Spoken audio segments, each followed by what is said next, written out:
Okay, so this is kinetic theory of matter and states of matter. We're going to use the information in the slides. We're going to complete our notes worksheet for kinetic theory of matter. Firstly, we have a definition of matter. Okay, matter is anything that takes up space and has mass.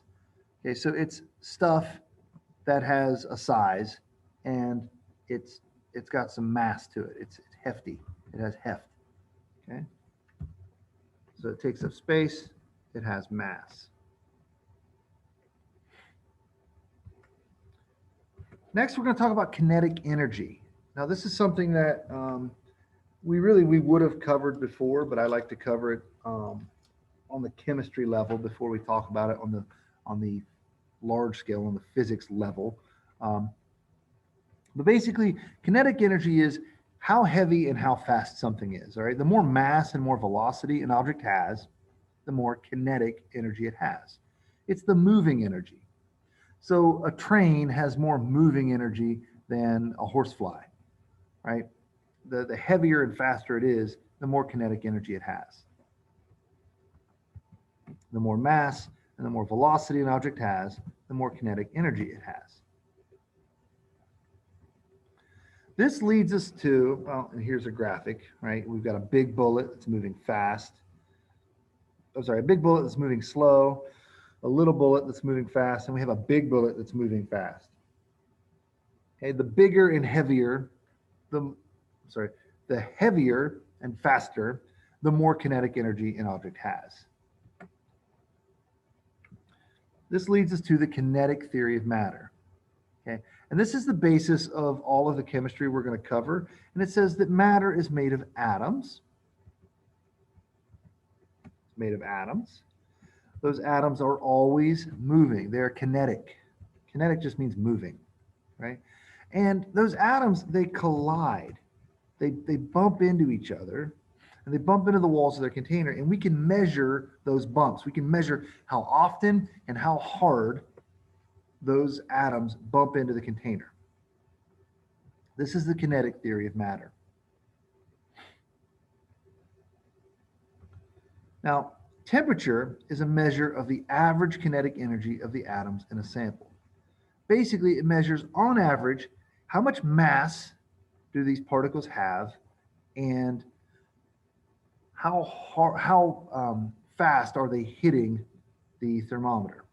Okay, temperature basically tells us how hard do atoms hit the thermometer. Okay, how hard do they hit the thermometer? I should have answered this question. A huge bus is, of course, is going to have more kinetic energy because it has more mass. Even though it's going the same velocity, it has more mass, so it has more kinetic energy. Temperature is a measure of the average energy of the atoms in a sample. So on average, how heavy and how fast are they? Okay, how much mass and how much velocity do they have?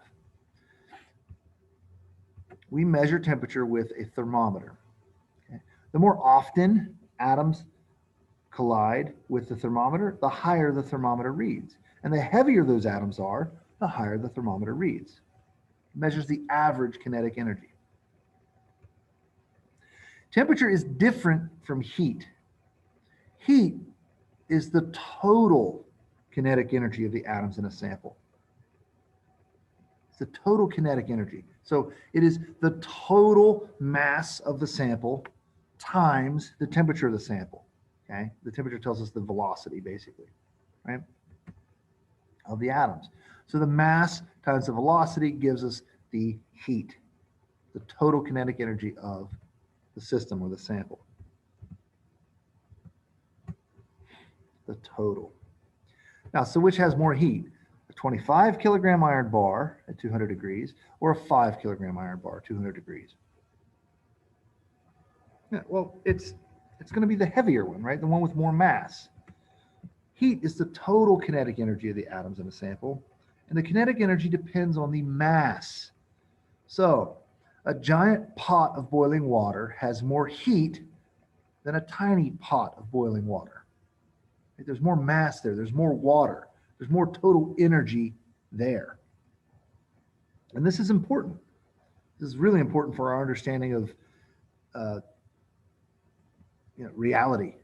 Okay, the heavier something is, the better it can um, transfer energy to other things. Um, you can hold burning. I'm not.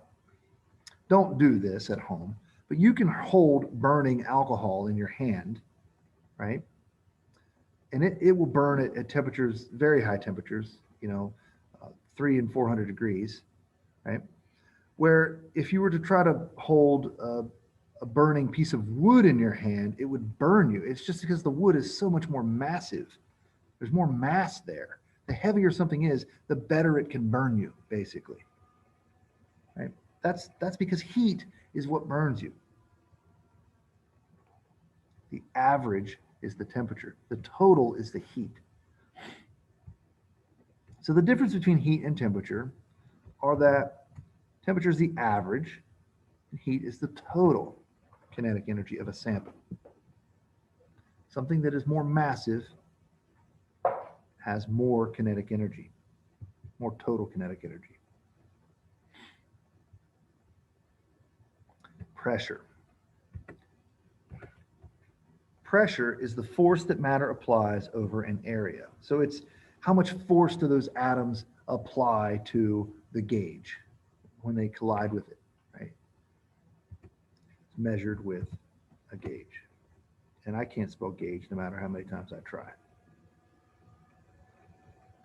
Gauge. That's what I meant.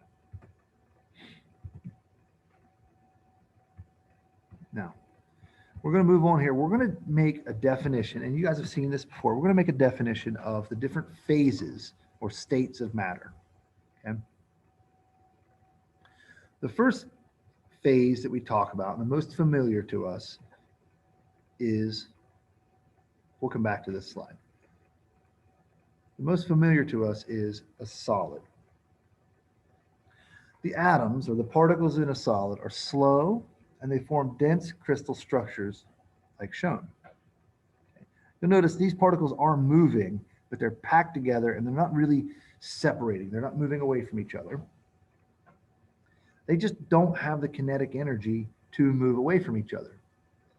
The forces of nature are causing these atoms to pull together more than the forces are causing them to fly apart. With more kinetic energy, the particles are going to fly apart. So solids are the most familiar forms of matter. When you think of matter, you probably think of a solid. Okay, they're very familiar to us. If you take a solid and you add kinetic energy, okay, if I take a great big source of heat and I apply it to this, if I whack these atoms with some motion, right, then these particles, these atoms, will gain kinetic energy so much that the attractive forces are not strong enough to hold them together, and they will slide past each other.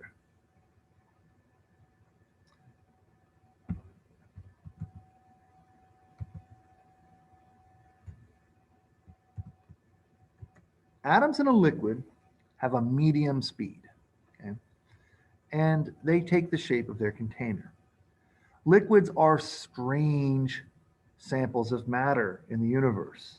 Over the whole universe, liquids are more rare than solids and gases. Okay, this is this in the middle phase of matter. We're pretty familiar with them, though. We know what liquids are. We drink them. We hold them. We use them for different things around us in the world. But basically, the particles are still attracted together enough that they do want to stick together. That's why water will wet things. It'll stick to other water, okay? And it'll stick to other materials. So they are magnetically attracted to each other. But they're not attracted enough that they line up in crystals. They have enough kinetic energy that they just can't keep a crystal form. They're too bouncy. They're too energetic. It's like a kid who won't sit still. Okay? If you raise the temperature of a solid, it will become a liquid. We call this melting or fusion. Okay, right here. If you raise the temperature of a liquid enough, it will evaporate, or a lot of times we will say that it will boil, right? It will evaporate and become a gas. We'll talk about that as we move on here. But if you lower the temperature of a liquid, then the particles, they lose that kinetic energy and they will line up and become crystals again. We call this freezing. Okay? These particles will freeze or they will crystallize. Okay? And pressure plays a role here as well. We don't talk about that as much, but pressure sort of has the opposite effect of temperature when it comes to phase change. The lower the pressure, the easier it is for these particles to move around. We're not going to get way into that. Let's talk about gases, okay? Gases are the most common form of matter. Most of the matter that exists in the form of a gas or perhaps a plasma, which we won't talk about. But it's the least familiar to us. We can't see gases. We don't understand gases the way we understand solids and liquids. It's not something that it's easy to imagine that you have gas in your hand, even though you do. If you hold your hand out, there is gas resting on your hand.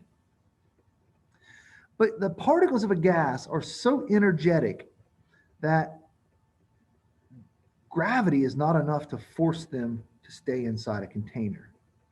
They're moving so fast that they're not bound by a container. Okay? They won't stay in the cup. Atoms in a gas are very fast and they spread out as much as they can. Gravity does affect gases, okay? But it doesn't affect them as well as it affects solids and liquids. So they're just very energetic. They really want to fly up. And if you don't have enough gravity, they're going to fly up. Gases do that. Okay.